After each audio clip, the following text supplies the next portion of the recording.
No sirve. No sirve. No sirve. Ninguna sirve.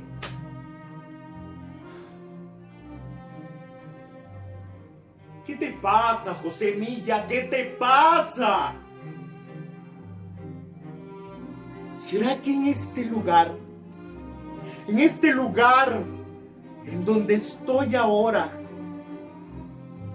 ya no me acompaña Salomé Gil, ya no me acompaña ese seudónimo, ese quizá personaje que hacía que yo pudiera escribir novelas fantásticas que quizá hasta nunca viví, como cuando escribí La hija del adelantado? No sé qué pasa, pero nada me inspira, a pesar de que aquí he visto cosas que nunca había visto en mi vida.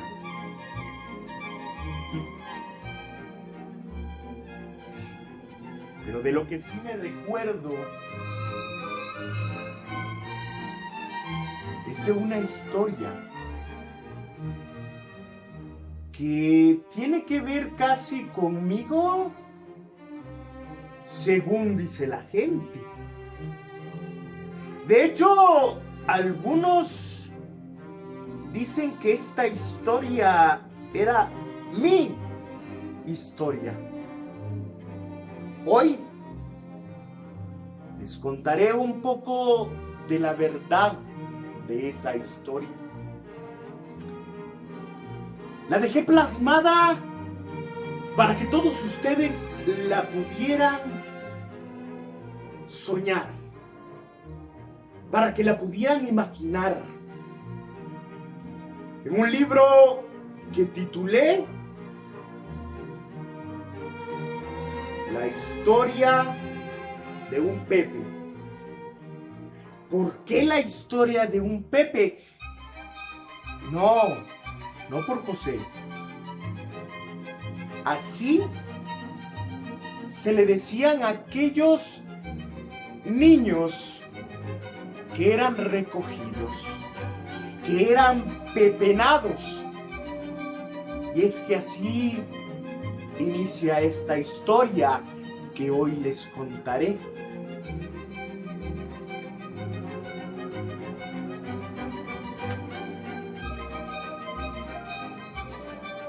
Lo recuerdo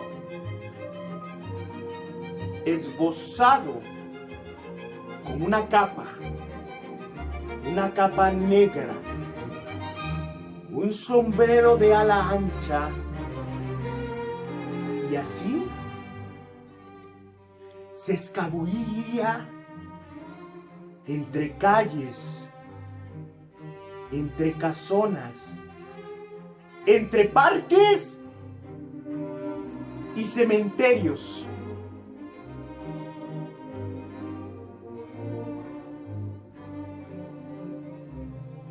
Una noche cuentan que se le vio cargando una canastilla. Pasó por lo que se conocía en ese tiempo como el cementerio del Sagrario, atrás de la Catedral Metropolitana. Jugaba con las sombras cuando lo único que existía en las calles eran farolas de aceite. Podía verse su sombra pasar y escabullirse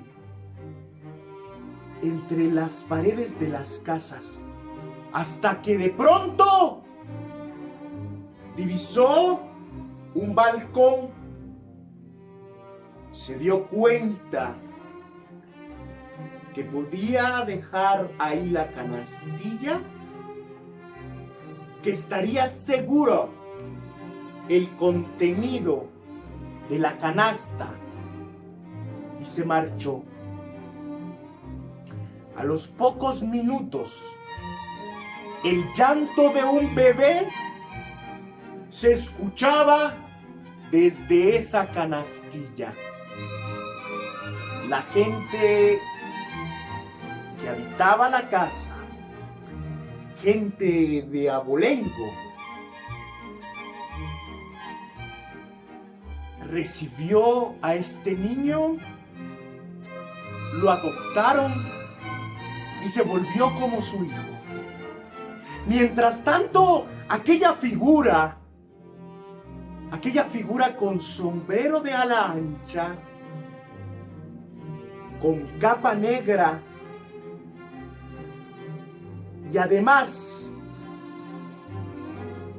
con unos calcetines de lana sobre sus botas para no ser escuchado cada vez que subía por los tejados, seguía haciendo sus fechorías.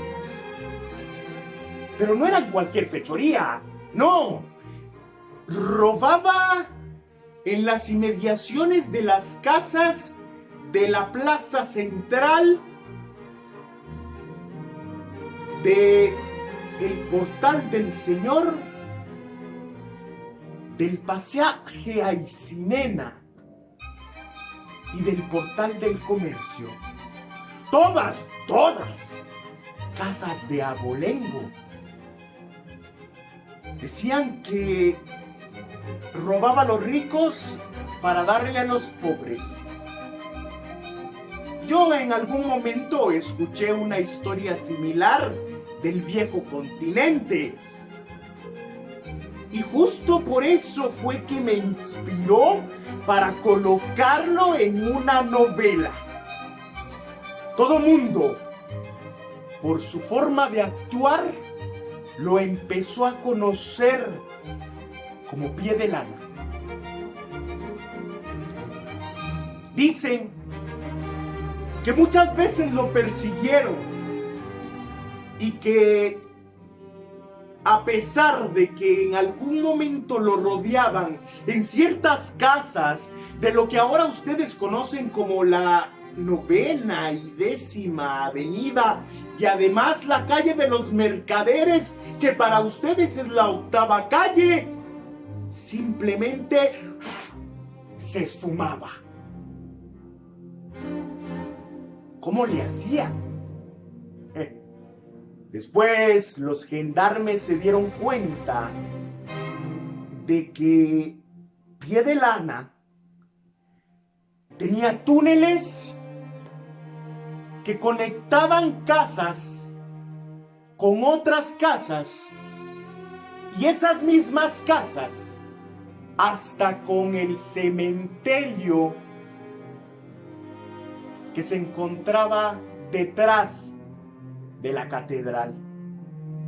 Ahí en un nicho, en uno de estos mausoleos, con trampilla, con cripta, ahí, lúgubre, se metía el hombre de la capa y del sombrero y aparecía como espanto en una casa. Y entonces el ejército y los gendarmes no podían dar nunca con él. Era inteligente Pie de Lana. Y además, pareciese que no era cualquier ladrón. Pues un ladrón de poca monta, damas y caballeros, nunca podría haber tenido las tantas casas que se dicen que don Juan de Montejo, como era el nombre original de Pie de Lana, poseía. Sin embargo, un día lo atraparon. Un día llegó su momento. Lo triste de esta historia es lo siguiente. Quien lo atrapó y le dio muerte, quien lo ajustició, fue su propio hijo. Aquel niño que había llevado en una canasta años antes y que fue adoptado por una familia de abolengo, él fue el que lo apresó. Lo llevaron hacia el Cerro de la Ermita,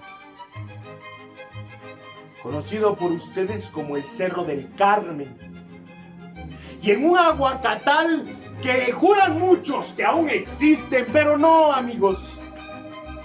Creo que ese aguacatal fue consumido también con la muerte de Pie de Lana, con la muerte de Juan de Montejo. Ahí lo colgaron.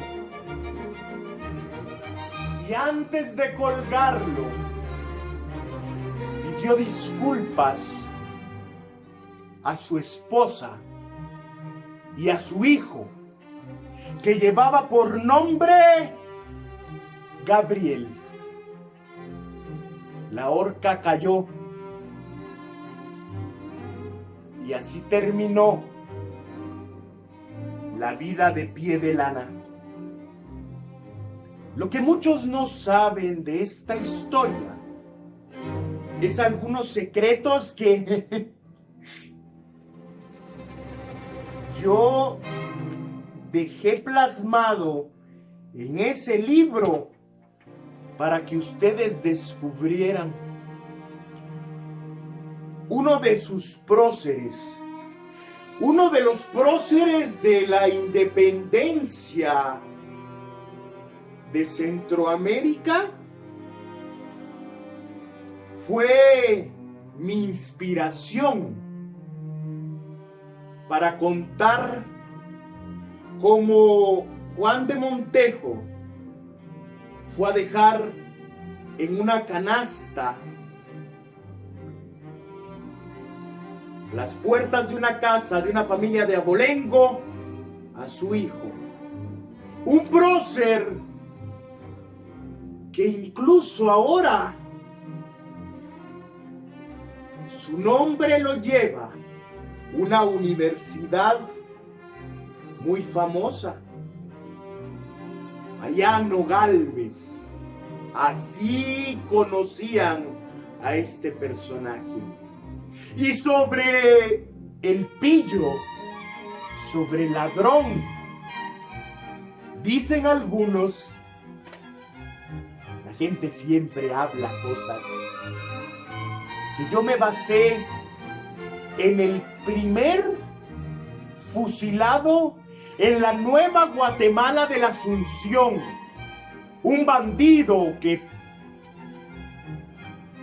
los vecinos le temían y todos lo conocían como Tucurú, quien fue fusilado en el torreón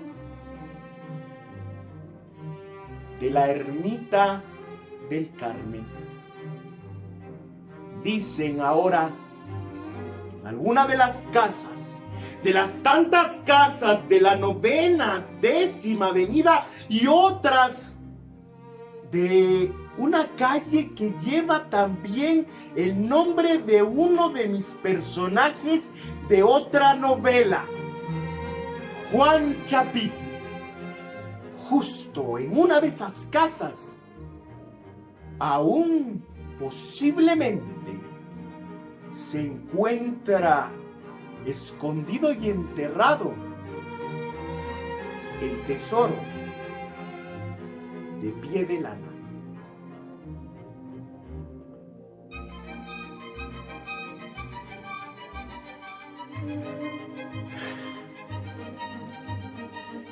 Bien. Al menos tuve la oportunidad de nuevo comunicarme desde el más allá, como muchos en aquellas tertulias lo hacíamos, de comunicarme desde el más allá con ustedes.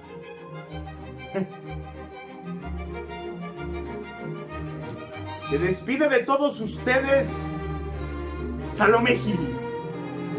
Se despide de todos ustedes don José Milla y Vidaurre. Muy buenas noches, damas y caballeros. Es hora de regresar desde la antesala del infierno al tormento eterno. Buenas noches.